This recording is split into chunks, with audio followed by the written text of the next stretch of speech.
eQuhipat, shaping the future you. মৰমৰ ছাত্ৰ-ছাত্ৰীসকল আশা কৰোঁ তোমালোক আটাই কুশলে আছা গতিকে আজি আমাৰ eQuhipat চেনেলৰ নতুন ভিডিঅ'লৈ তোমালোক আটাইকে স্বাগতম জনাইছোঁ আমি আমাৰ কনসেপ্টছ থ্ৰু প্ৰবলেমছ লেকচাৰ সিৰিজৰ জৰিয়তে তোমালোকলৈ JEE মেইনছৰ ফিজিক্সৰ কিছুমান ইণ্টাৰেষ্টিং টপিকৰ ওপৰত ভিডিঅ' বনাই আহিছোঁ আৰু আমি তোমালোকক প্ৰিভিয়াছ ইয়াৰৰ কিছুমান কুৱেশ্যন কেনেদৰে সলভ কৰিব লাগে তাৰ কিছুমান আইডিয়া টিপছ আৰু ট্ৰিক্স শ্বেয়াৰ কৰিবলৈ যত্ন কৰি আছোঁ গতিকে আজিৰ ভিডিঅ'টোৰ কাৰণে আমি বাছনি কৰিছোঁ বিষয়টি ৰে অপটিক গতিকে আজিৰ ভিডিঅ'টিত আমি ৰে অপটিক্সৰ কিছুমান প্ৰিভিয়াছ ইয়াৰৰ কুৱেশ্যন JEE মেইনছ আৰু নিটৰ এক্সামৰ ডিছকাছ কৰিম আৰু তোমালোকক কিছুমান নতুন কথা জানিবলৈ দিবলৈ যত্ন কৰিম গতিকে ৰে অপটিক্স চেপ্টাৰটোত তোমাৰ এটা খুব ভাষ্ট চেপ্টাৰ ইয়াত ভিতৰত বহুতখিনি টপিক আছে বহুতখিনি ডিফাৰেণ্ট টাইপ অফ প্ৰব্লেম ইয়াৰ পৰা ফ্ৰেম কৰা হ'ব পাৰে গোটেইবিলাক কভাৰ কৰাটো পচিবল নহয় গতিকে আমি যদি তোমালোকে বিচাৰা তেতিয়াহ'লে আমি ইয়াৰ কণ্টিনিউৱেশ্যন ভিডিঅ' আপলোড কৰিব পাৰোঁ তোমালোকে কমেণ্ট বক্সত জনাবা যদি তোমালোকৰ বেলেগ বেলেগ টাইপৰ প্ৰব্লেম ইয়াৰ পৰা তোমালোকে ভাবা যে ইম্পৰ্টেণ্ট হয় তেতিয়াহ'লে আমি নিশ্চয় তোমালোকলৈকে আগবঢ়াই আনিম গতিকে আমি ভিডিঅ'টো আৰম্ভ কৰোঁ এতিয়া গতিকে আৰম্ভ কৰাৰ আগতে মই নিজৰ পৰিচয়টো জনাই দিব বিচাৰিছোঁ মোৰ নাম হৈছে সৌৰভ কমল মেধি মই NIT শিলচৰৰ পৰা মেকানিকেল ইঞ্জিনিয়াৰিং ডিপাৰ্টমেণ্টত বেচেলৰ অফ টেকন'লজি কমপ্লিট কৰিছোঁ আৰু Indian national mathematics olympiad JEE Mains advance IISER entrance GATE FCAT এইবোৰ কিছুমান এক্সাম যিবোৰ কোৱালিফাই কৰাৰ মোৰ অভিজ্ঞতা আছে গতিকে আহা আমি আজি প্ৰথম কুৱেশ্যনটিলৈকে আগবাঢ়োঁ গতিকে প্ৰথম কুৱেশ্যনটোত কি কৈছে যে when a ray of light enters a glass slab from air its wavelength decreases increases frequency increases or neither changes গতিকে কুৱেশ্যনটোত কি কৈছে যে a ray of light is entering from air to a glass slab so এইটো এটা interface এইটো এইফালে হৈছে তোমাৰ মিডিয়াম ওৱানটো হৈছে এয়াৰ আৰু এইফালে হৈছে তোমাৰ medium to which is glass এই লাইন হৰাইজণ্টেল লাইনটো যে কিছু এইটো হৈছে গ্লাছ আৰু এয়াৰৰ ইণ্টাৰফেচ এতিয়া কি কৈছে লাইটটো এণ্টাৰ কৰিছে এয়াৰৰ পৰা গ্লাছলৈকে গতিকে এইটো এটা ৰে of light which is coming from air আৰু ই এতিয়া এণ্টাৰ কৰিছে তোমাৰ গ্লাছত এতিয়া কুৱেশ্যনটোত কৈছে যে যেতিয়া ই এণ্টাৰ কৰিব তেতিয়া ৱেভলেংথ চেঞ্জ হ'ব কমিব বাঢ়িব ফ্ৰিকুৱেঞ্চি চেঞ্জ হ'ব নাইডাৰ ফ্ৰিকুৱেঞ্চি নৰ ৱেভলেংথ চেঞ্জ হ'ব গতিকে প্ৰথম কথাটো যে আমি মন কৰিব লাগিব সেইটো হৈছে যেতিয়া তোমাৰ ৰে অফ লাইট ট্ৰেভেল কৰিব ইয়াৰ ফ্ৰিকুৱেঞ্চি কেতিয়াও চেঞ্জ নহয় ফ্ৰিকুৱেঞ্চি সদায় কনষ্টেণ্টহে থাকিব গতিকে যদি ফ্ৰিকুৱেঞ্চি কনষ্টেণ্ট থাকে তেতিয়াহ'লে আমাৰ অপশ্যন চিটো কেতিয়াও শুদ্ধ হ'ব নোৱাৰে গতিকে এইটো এলিমিনেট কৰা হ'ল আমি জানো যে ফ্ৰিকুৱেঞ্চিটো সদায় কনষ্টেণ্ট থাকে ই কেতিয়াও চেঞ্জ নহয় গতিকে ৱেভলেংথৰ কেনেকুৱা প্ৰভাৱ থাকিব পাৰে আমি সেইটো কথা চাওঁ আমি জেনেৰেলাইজড ৱেভ ইকুৱেশ্যনটো জানো য'ত লিখে যে velocity equals to lambda wavelength divided by T time period এইটো হৈছে এটা জেনেৰেলাইজড ৱেভ ইকুৱেশ্যন চ' ইয়াতে কি কৈছে যে এইটো যদি তোমাৰ এটা ৱেভ হয় আৰু তোমাৰ এইটো হৈছে তোমাৰ লেমডা হৈছে তোমাৰ ৱেভ লেংথ আৰু এই ডিষ্টেঞ্চখিনি কভাৰ কৰিবৰ কাৰণে যদি টি টাইম লাগে তাক কোৱা হয় টাইম পিৰিয়ড তেতিয়াহ'লে velocity of the wave lambda divided by T বুলি আমি লিখিব পাৰোঁ এইটো কথা আমি জানো ছেকেণ্ড কথাটো যে frequency equals to 1/t per unit টাইমত আমি ফ্ৰিকুৱেঞ্চিটো ডিফাইন কৰোঁ গতিকে এই এক্সপ্ৰেশ্যনটোকে V equals to lambda by T এক্সপ্ৰেশ্যনটোকে আমি লিখিব পাৰোঁ লেমডা ইনটু এফ আৰু আমি পালোঁ যে ফ্ৰিকুৱেঞ্চিটো কনষ্টেণ্ট থাকে যেতিয়া লাইট ট্ৰেভেল কৰে যিকোনো মিডিয়ামত গতিকে আমি লিখিব পাৰোঁ যে velocity is directly proportional to lambda গতিকে যদি ভেল'চিটি ইনক্ৰিজ হয় লেমডা ইনক্ৰিজ হ'ব যদি ভেল'চিটি ডিক্ৰিজ হয় লেমডা ডিক্ৰিজ হ'ব এতিয়া কৈছে যে আমাৰ লাইট ৰেটো আহিছে এয়াৰটো হৈছে এটা থিন মিডিয়াম এইটো হৈছে এটা থিন মিডিয়াম ইয়াত বেছি এয়াৰত লাইট ৱেভে ৰেজিষ্টেঞ্চ বেছি নাপায় কিন্তু গ্লাছটো হৈছে এটা ডেন্সাৰ মিডিয়াম বিকজ গ্লাছটো হৈছে এটা ছলিডত তোমাৰ যিবিলাক এটমছ থাকিব যিবিলাক মলিকিউলছ থাকিব সেইবিলাক বহুত ক্ল'জলি পেক থাকিব এইটো ছলিড ইয়াত বহুত ক্ল'জলি পেক থাকিব তোমাৰ মলিকিউলছবিলাক বাট ইয়াতে এয়াৰটো হৈছে এটা গেছত মলিকিউলছবিলাক ডিষ্ট্ৰিবিউট হৈ থাকে গতিকে ইয়াতে যেতিয়া লাইট ৱেজ আহিব ই বেছি ৰেজিষ্টেঞ্চ নাপায় কিন্তু যেতিয়া ই গ্লাছত আহিব তেতিয়া ই বহুত ৰেজিষ্টেঞ্চ পাব গতিকে কি হ'ব তোমাৰ ভেল'চিটিটো যেতিয়া এয়াৰৰ পৰা গ্লাছলৈকে আহিব তেতিয়া কমি যাব যদি ভেল'চিটি কমি যায় তেতিয়াহ'লে ৱেভলেংথ কমি যাব গতিকে আমাৰ এনচাৰটো হ'ব যে ৱেভলেংথ ডিক্ৰিজেছ ভেল'চিটি কমিছে গতিকে ৱেভলেংথটো কমিব লাগিব গতিকে আমাৰ কাৰেক্ট অপশ্যনটো হৈছে অপশ্যন এ ৱেভলেংথ ডিক্ৰিজেছ গতিকে আশা কৰিছোঁ প্ৰথম কুৱেশ্যনটো বুজি পাইছা যদি বুজি পাইছা তেতিয়াহ'লে আমি দ্বিতীয় কুৱেশ্যনটোলৈকে প্ৰব্লেমটোলৈকে আগবাঢ়োঁ এতিয়া দ্বিতীয় কুৱেশ্যনটোত কি কৈছে glass prism of refractive index 1.5 এইটো ABC এটা গ্লাছ প্ৰিজম যাৰ ৰিফ্ৰেক্টিভ ইণ্ডেক্সৰ আমি লিখোঁ mu of glass 1.5 is immersed in water এইটো হৈছে water year refractive index 4/3 so a light beam incident normally on the face ABৰ ওপৰত এটা লাইট বিম নৰ্মেলি ইনচিডেণ্ট কৰিছে is totally reflected to reach the face BC এইটো totally reflect হ'ব to reach the face BC এতিয়া totally যদি reflect হ'ব লাগে মানে টোটেল আমি ইয়াতে জানিব লাগিব concept of total internal reflection কি হয় চোৱা এইটো এটা ইণ্টাৰফেচ এইটো হৈছে এটা লাইটাৰ মিডিয়াম বা থিনাৰ মিডিয়াম লাইটাৰ আৰু তোমাৰ এইটো হৈছে এটা ডেন্সাৰ মিডিয়াম এক্সাম্পল কি হ'ব পাৰে তোমাৰ ধৰা ডেন্সাৰ মিডিয়ামত আছে গ্লাছ আৰু তোমাৰ লাইটাৰ মিডিয়ামত আছে ৱাটাৰ সেম এজ এইটো প্ৰব্লেমৰ নিচিনাই গতিকে কি হ'ব যেতিয়া লাইট ৰেজ তোমাৰ ডেন্সাৰ মিডিয়ামৰ পৰা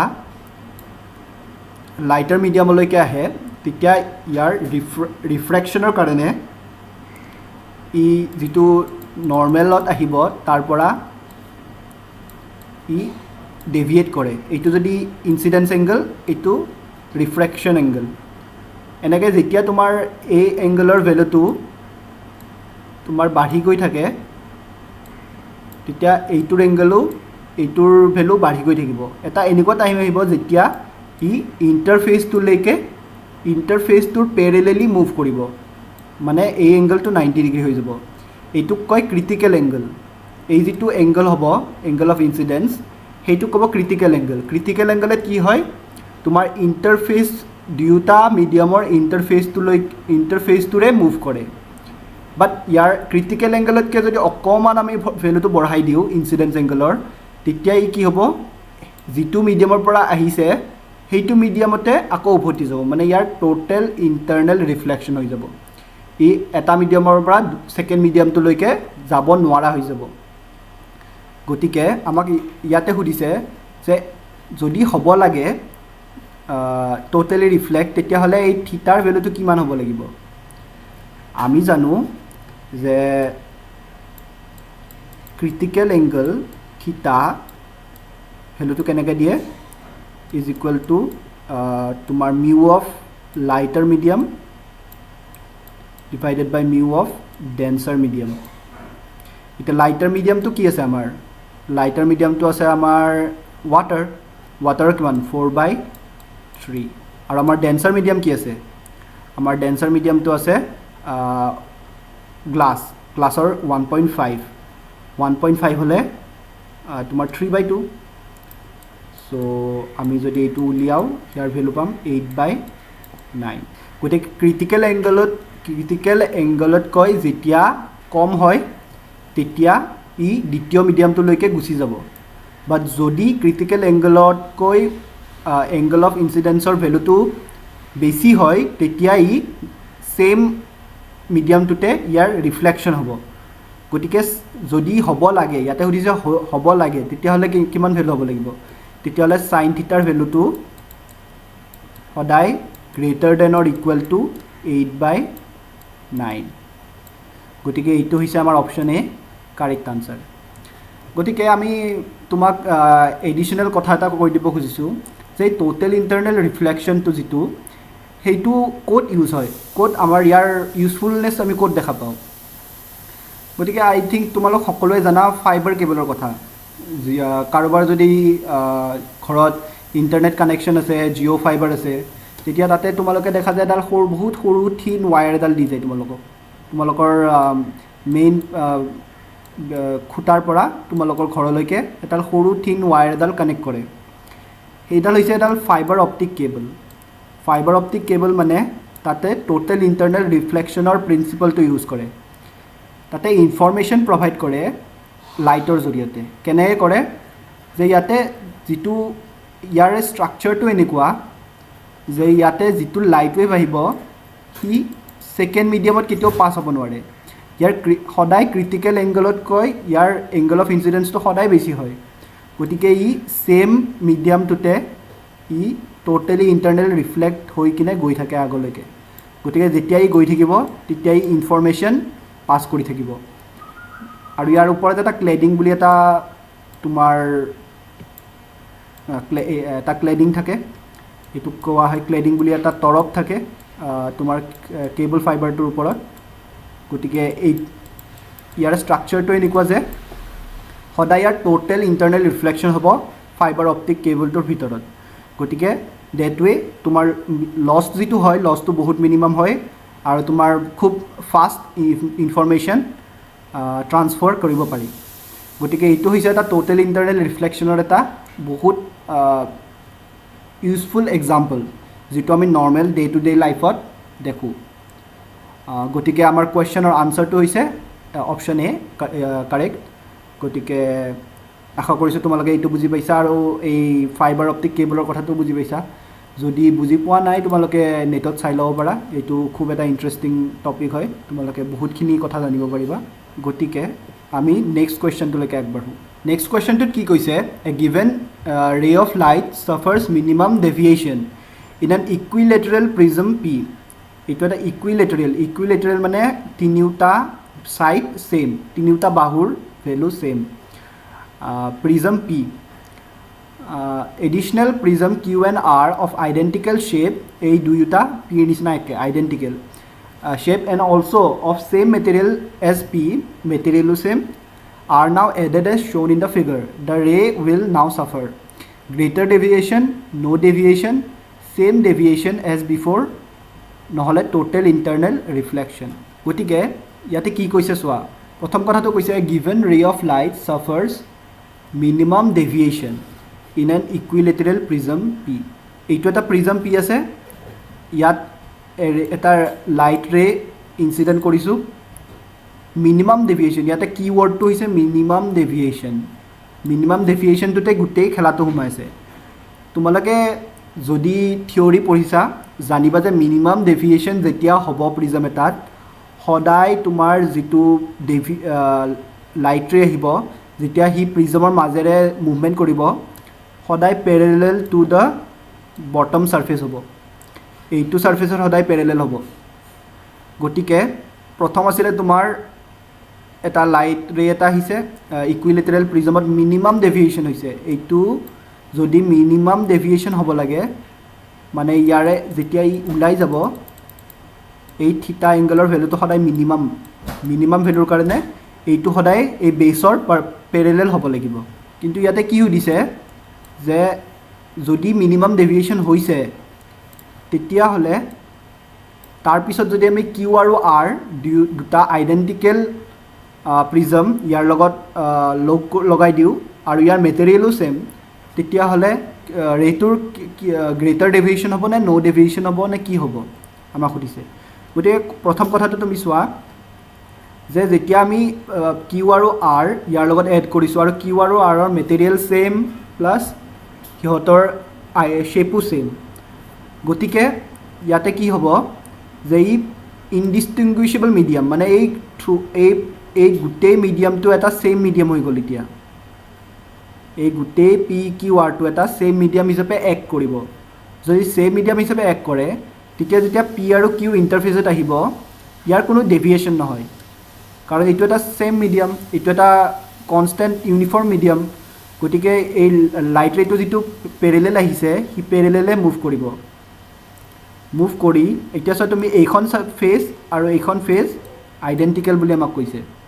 গতিকে ইয়াৰ অকল যদি পিৰ পৰা ই ওলাল হয় যিটো এংগলত ওলাব ইয়াতেও সেই ছেইম এংগলতে ওলাব কাৰণ এই দুয়োটা আইডেণ্টিকেল আৰু থ্ৰু আউট গোটেইটো আমাৰ এটা ইউনিফৰ্ম মিডিয়াম হিচাপে এক্ট কৰিব এতিয়া গতিকে ইয়াৰ যিটো এংগলৰ ভেলু হ'ব ইয়াৰো এংগলৰ ভেলুটো ছেইম হ'ব গতিকে আমাৰ নো ডেভিয়েশ্যন হ'ব গতিকে আমাৰ লাইট ৰেটোৱে কোনো deviation compared to the first case কোনো ডেভিয়েশ্যন ই এক্সপেক্ট নকৰে ঠিক আছে চ' ইয়াতে জানিব লগা কথাটো হৈছে যে মিনিমাম ডেভিয়েশ্যন ৱৰ্ডটো যেতিয়া দিছে বুজি পাবা যে ই সদায় প্ৰিজমৰ বেছ যিটো থাকিব তাৰ পেৰেলেলি মুভ কৰিব লাগিব আৰু ইয়াৰ পেৰেলেলি আহিলে মানে এই দুয়োটা যিহেতু ছেইম মেটেৰিয়েল গতিকে ই এটা কনষ্টেণ্ট মিডিয়াম হিচাপে এক্ট কৰিব থ্ৰু আউট ইউনিফৰ্ম মিডিয়াম হিচাপে গতিকে ইয়াৰ লাইট ৰেটো পেৰেলেলি মুভ কৰিব এই বেছটোৰ আৰু যিহেতু এইটো ফেজ আৰু এইটো ফেজ আইডেণ্টিকেল গতিকে ই ছেইম এংগল অফ ৰিফ্ৰেকশ্যনতে ই ওলাই আহিব গতিকে ই কোনো ডেভিয়েশ্যন এক্সপিৰিয়েঞ্চ নকৰে গতিকে এইটো জাষ্ট তোমালোকে জানিব লাগে যে মিনিমাম ডেভিয়েশ্যন বুলি ৱৰ্ডটো যেতিয়া ক'লে তোমালোকে তেতিয়া বুজি পাব লাগিব যে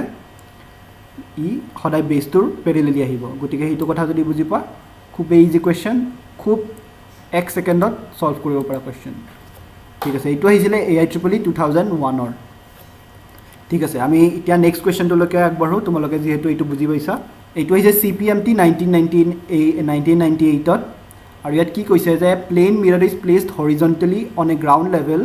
at a distance of 60 meter from the foot of a tower. The top of the tower and its image in the mirror subtend an angle of 90 degree at the eye. The height of the tower will be. গতিকে ইয়াত কি কৈছে এটা tower আছে ঠিক আছে আৰু এখন প্লেন মিৰৰ এখন হৰাইজণ্টেলি গ্ৰাউণ্ডত প্লেচ কৰিছে এইখন হৈছে এখন প্লেন মিৰৰ ইয়াত 60 মিটাৰ ডিষ্টেঞ্চত গ্ৰাউণ্ডৰ পৰা 60 মিটাৰ ডিষ্টেঞ্চত প্লেচ কৰিছে আৰু কি কৈছে যে top of the tower and its image in the mirror ইয়াৰে তুমি যদি ইয়াৰ পৰা ইয়াক মিৰৰত দেখা তেতিয়া তোমাৰ ইয়াৰে তুমি ইমেজটো দেখিবা ইয়াত ফৰ্ম হোৱা এইখন হৈছে তোমাৰ মিৰৰ গতিকে ইয়াতে কি কৈছে যে top of the tower and its image in the mirror subtend an angle of 90 degree to DI এই টপ অফ দ্য টাৱাৰ যিটো আৰু ইয়াৰ এংগলটোৱে 90 ডিগ্ৰী এইটো এটা 90 ডিগ্ৰী ফৰ্ম কৰে চকুত গতিকে আমাক হাইট অফ দ্য টাৱাৰটো উলিয়াব দিছে গতিকে আমাক কি ভেলু দিয়া আছে আমাক দিয়া আছে এইটো ভেলু 60 আৰু আমাক এইটো কৈছে তোমাৰ এইটো এংগল 90 ডিগ্ৰী গতিকে এইটো এংগল যদি 90 ডিগ্ৰী হয় তেতিয়াহ'লে তোমাৰ এই এংগলটো যদি 90 ডিগ্ৰী হয় কাৰণ কৈছে আমাৰ মিৰৰৰ সাবটেন কৰিছে 90 ডিগ্ৰী এংগল গতিকে এইটো এংগলৰ ভেলু হ'ব লাগিব 45 ডিগ্ৰী এইটো এটা 90 ডিগ্ৰী এংগল গতিকে ইয়াৰে হাফ হ'ব 45 ডিগ্ৰী গতিকে এইটো আমি এটা ট্ৰায়েংগল ABC পাই গ'লোঁ য'ৰ বেছৰ ভেলু হৈছে 60 আৰু এই এংগলটোৰ ভেলু হৈছে 45 এইটো হৈছে 45 গতিকে এতিয়া আমি ট্ৰায়েংগল ABC যদি আমি কনচিডাৰ কৰোঁ তেতিয়া 10 45 degree is equal to AB by BC BCৰ ভেলু আমি জানো 60 মিটাৰ ডিষ্টেঞ্চত বুলি কৈছে চ' BCৰ ভেলু 60 মিটাৰ 10 45 ডিগ্ৰীৰ ভেলু 1 চ' আমি ইয়াৰ পৰা পাম AB ইজ ইকুৱেল টু 1 গতিকে AB value 1 60 metre is the correct answer আমাক উলিয়াব দিছিলে টাৱাৰটোৰ হাইট AB গতিকে ABৰ ভেলু 60 মিটাৰ গতিকে এইটো আহিছিলে 1998ৰ CPMT এক্সামত আৰু ইয়াৰ আনচাৰটো হৈছে বি। আশা কৰিছোঁ তোমালোকে এইটো কুৱেশ্যন বুজি পাইছা। একচুৱেলি ৰে অপটিক্স চেপ্টাৰটোত বহুতখিনি কুৱেশ্যনে আছে, বহুত ফাষ্ট চেপ্টাৰ এটা। আৰু যদি তোমালোকে বেলেগ কিছুমান কুৱেশ্যনত প্ৰব্লেম পাইছা বা বিচাৰা যে বেলেগ কুৱেশ্যনৰ ওপৰত ভিডিঅ' বনোৱা উচিত, কিবা নতুন জানিব লগা আছে, তেতিয়াহ'লে নিশ্চয় তোমালোকে তলত কমেণ্ট কৰি কোৱা আমাক। আমি ইন ফিউচাৰ তোমালোকলৈকে ভিডিঅ' লৈ আহিবলৈ যত্ন কৰিম। গতিকে আজিৰ কাৰণে এইখিনি আছিলে। যদি তোমালোকে ভিডিঅ'টো চাই ভাল পাইছা বা নতুন কিবা এটা কথা শিকিব পাৰিছা, দেন ভিডিঅ'টো প্লিজ লাইক কৰি দিবা। আৰু তোমাৰ যদি কোনোবা বন্ধু বান্ধৱী আছে, তোমাৰ কোনোবা পৰিয়ালৰ মানুহ আছে যোনে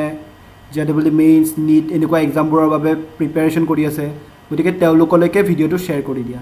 যাতে তেওঁলোকেও কিবা এটা নতুন বস্তু শিকিব পাৰে। তোমালোক সকলো এতিয়া লকডাউনৰ কাৰণে মষ্ট প্ৰবলি ঘৰতে আছা, আৰু ঘৰত ভালদৰে তোমালোকে প্ৰিপেয়াৰ কৰি থাকা, প্ৰব্লেম ছল্ভ কৰি থাকা। আমি টিম ইকুইপাত সদায় তোমালোকৰ লগত আছোঁ, তোমালোকক সহায় কৰি যাবৰ কাৰণে প্ৰতিটো খোজত। গতিকে যদি কিবা খোকোজা আছে, যদি কিবা নজনা কথা আছে, যদি কিবা প্ৰব্লেম ছল্ভ কৰোঁতে তোমালোকে কঠিন পাইছা, দেন নিশ্চয় আমালোকে কমেণ্ট কৰা, আমালোকে মেছেজ কৰা। আমাৰ ফেচবুক পেজো আছে, গতিকে আমাক তোমালোকে জনোৱা তোমালোকৰ কি প্ৰব্লেম হৈছে। আমি নিশ্চয় তোমালোকক হেল্প কৰিব যত্ন কৰিম। আৰু ভিডিঅ'টো প্লিজ লাইক কৰি দিবা, শ্বেয়াৰ কৰি দিবা, আৰু আমাৰ চেনেলটো ছাবস্ক্ৰাইব কৰিবলৈ নাপাহৰিবা। গতিকে আজিৰ কাৰণে এইখিনি আছিলে। ধন্যবাদ, নমস্কাৰ।